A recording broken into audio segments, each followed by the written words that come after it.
So, I had to do this coursework thing for school, writing 5,000 words on something that I'm interested in. And I'm a nerd, so I wanted to do something linguistics based. I was going to write about why British people are so bad at learning other languages, but that was really boring to research. And then Kay Klein literally did the whole thing as a video. So, yeah. Then I saw Watch Your Languages video on Future American, and I thought, it isn't plagiarism if I do it for British English, is it? So I did. And there's two concepts that I ended up with that I thought were fun and worth sharing. And these are intrusive L and temporal pronouns. So intrusive L. So I've never seen anybody else talk about this, so I came up with the name myself. And it's sort of a parallel thing to intrusive R, which as far as I know is a distinctly British thing. So intrusive R is a bit confusing if you don't know anything about phonology, but I'll try to explain it. But just in case, Jeff Lindsay did a video on it, and he's literally a professional, so But anyway, intrusive R is what happens when non-rhoticity creates homophones with other vowels that never had an R. And so in rhotic varieties of English, saw sounds different to soar, spar sounds different to spar, and tuber sounds different to tuber. But for British speakers like me, in isolation, none of these words have an R sound, either because there never was one or because it got dropped. But when the word after it starts with a vowel, British speakers put the R back in because vowel hiatus is awkward. And they go so far as to put the R in where there never was one, because these words are equally as awkward to pronounce with vowel hiatus because they have the same sounds, and that's the intrusive part of it. The whole reason for why this happens is that R sort of colours vowels that precede it to be the same as other non-rhotic vowels. Then when R is dropped, speakers treat the different sounds the same. If that makes sense. Intrusive L is the hypothesis that this could happen to L-coloured vowels too, like the O sounding go is different to that of goal, unless you're really posh or just putting it on goal, because it's L-coloured. Turning the L into a U type sound is pretty common. It's what Brazilian Portuguese does at the end of syllables, and it's what Polish does, but literally everywhere. In English, the L in all is different to that of all over. And for some people, there isn't even really an L in all by itself. I didn't really say it. Maybe in the future, full and faux will sound the same, and whole and how will sound the same, maybe. In that case, speakers will reinsert L's between all these words in the case of vowel hiatus, just like intrusive R.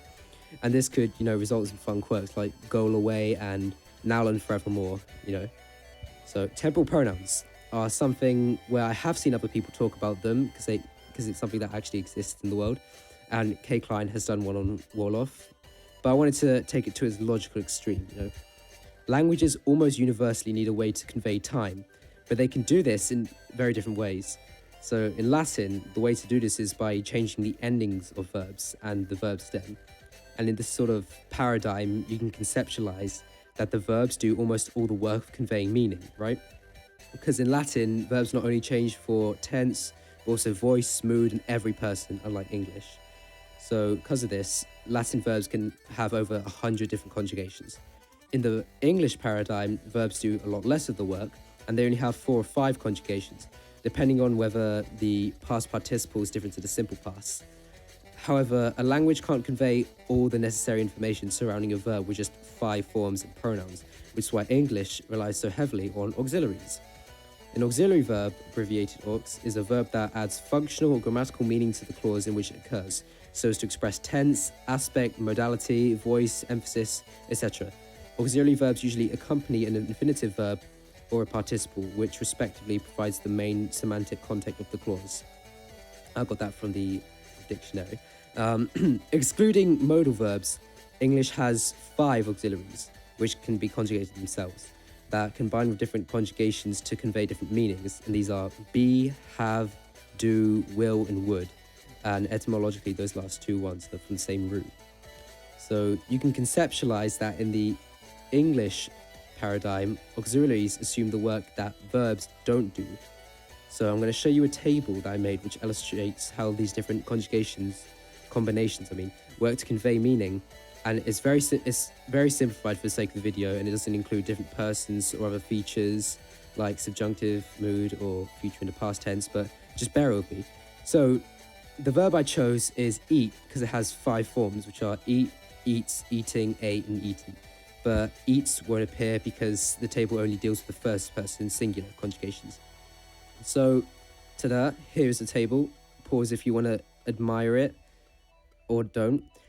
The affirmative part of the table is for when speakers want to express that something did indeed happen despite expectations or, just for emphasis. In spelling, it looks most of the time identical to the indicative, but in spoken language, the auxiliary is stressed rather than the pronoun, which prevents contractions. So the first table, speaking of contractions, the first table doesn't include any, just for etymological purposes to show where the contractions actually come from, which is really unnatural to English speakers who do in fact contract the pronoun with the auxiliary as shown here. You can pause this one as well. So speakers still recognize that these contractions aren't words in themselves, but come from other words. So speakers know that gonna comes from going to, but this won't necessarily always be the case. So will used to be a verb meaning want, but now it's primarily used to indicate future tense. So if someone were to say, I will do something, that doesn't mean the same thing as I want to do something. Speakers have forgone the older meaning of will. It only survives in a few words willful, willingly, words like that. And speakers are just as capable of forgetting that English even uses auxiliaries and end up with a system of pronouns that change according to tense. And this is the system used by the West African languages Wolof and Hausa. In these languages, the verb is constant and the subject pronoun is what changes to distinguish between tenses. So I made it in the table as well. In a way, this kind of makes more logical sense than Spanish or any other Romance language, because the action of going will always be the same, but the person changes, like Kay Klein says. Nobody's the same person as they were 10 years ago. So here's a table with hypothetical contractions. And all these temporal pronouns are hypothetical and just an educated guess, really. And the acute accents are there to denote stress on the vowel. So when children of the future, hear others say, I eat and I'm a eat, they're going to understand that the pronouns are the factor that changes tense, ignorant to the fact that I'm a is a highly contracted form of I'm going to, which is only used colloquially now, but that's how most language changes start off. The ing form, the ing, used for the imperfective aspect, isn't needed here because none of the temporal pronouns used where an ing used to be repeat, so it's likely to just be dropped. In fact, all the temporal pronouns are unique except for I and ad. I comes from I, just like modern English, where there is no auxiliary used, which only applies to the present indicative perfective and the past indicative perfective. And ad comes from I'd, which can either come from I had or I would. For this reason, the verbs with I and ad preserve their old forms, but this would just be a small irregularity in the new system, which could definitely be categorized as a temporal pronoun system. Along this process of change, it's as if the verb has transferred some of the work to auxiliaries after they stop conjugating so much, and then in turn the auxiliaries transfer the work to the pronouns, which now convey tense, aspect, and mood. In this way, the language doesn't get simplified or dumbed down, it just changes. Complexity in one area is transferred to complexity in another area. So yeah, those are the two changes, and hope you enjoyed the vid. Let me know in the comments if you want me to translate something into future British English and which text I should do. And check out my music.